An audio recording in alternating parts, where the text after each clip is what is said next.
ना आज महाराष्ट्राची आपण परिस्थिती बघतोय, ना शेतीमध्ये आपण पुढे चाललोय, ना उद्योग क्षेत्रामध्ये आपण पुढे चाललोय. आज बट्ट्याबोळ झालेला आहे तो एकाच कारणामुळे झालेला आहे, कारण हे खोके सरकार आपल्या डोक्यावर बसलेलं आहे आणि त्यांना महाराष्ट्र पुढे नेण्यात काडी मात्र रस नाही आहे. हजारो विद्यार्थी दिवस रात्र आंदोलन करत आहेत, तिथे कोणी लक्ष द्यायला तयार नाही आहेत.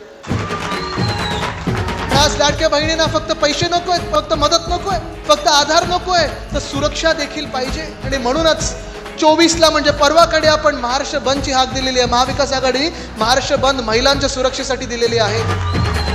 हा 2 वर्षापूर्वीचं निर्लज्ज सरकार आपल्या डोक्यावर बसवलेलं आहे, त्याला आता हटवल्याशिवाय आपण थांबायचं नाही. ही शपथ आपल्या लाडक्या बहिणींनी घेतली पाहिजे.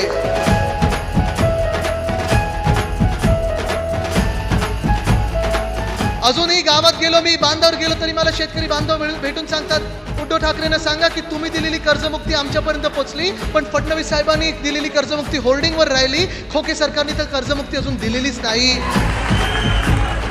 ज्या नेत्याकडून सगळं काही 25 वर्षात घेतलं, सामाजिक ओळख घेतली, राजकीय ओळख घेतली, सगळं काही घेतलं, त्याच व्यक्तीच्या सगळ्यात कठीण काळात त्याच्याच पाठीत खंजीर खुपसून स्वतःच्या स्वार्थासाठी असं निघून जाऊ शकतो, ही व्यक्ती तुमचा लाडका भाऊ होऊ शकते का? हा तुम्ही आज विचार करणं गरजेचं आहे.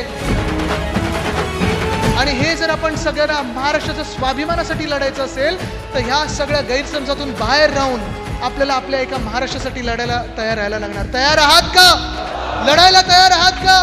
लढायला तयार असाल तर पुन्हा एकदा दोन्ही हात वरती करून वज्रमूठ दाखवा. वज्रमूठ हीच ताकद दिल्लीला हलवू शकते आणि दिल्ली समोर झुकणार नाही.